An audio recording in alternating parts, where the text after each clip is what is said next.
The process of bringing a parcel in starts really before we've actually brought the parcel in.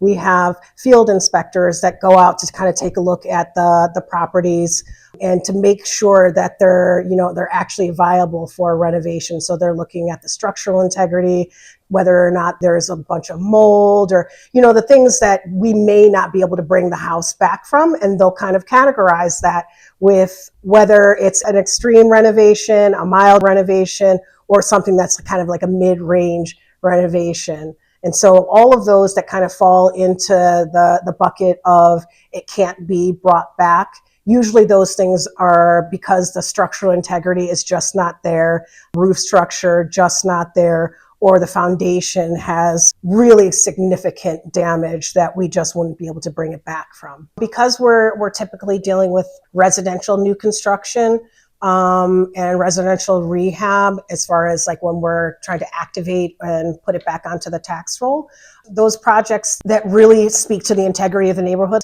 we will invest in that home because we know the historic nature of the street maybe, and it really pays to kind of put that house right back on the market, not as is, but with the intention of bringing it back to its former glory. The character of the neighborhood and the community voices are definitely something that we're extremely intentional, especially with our new construction.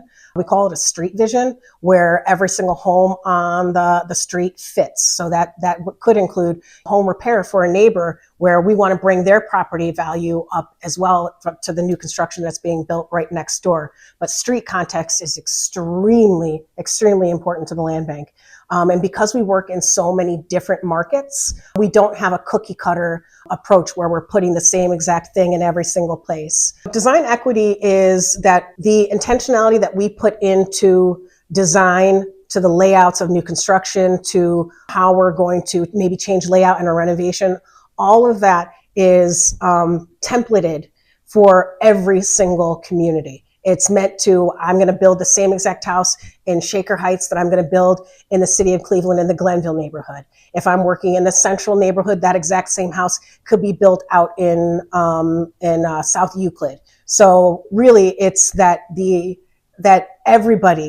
everyone deserves nice, intentionally planned, home that not only fits in with the street, but fits in with the lifestyle of how people live. And it doesn't matter what neighborhood you're in, everybody is deserving of that intention.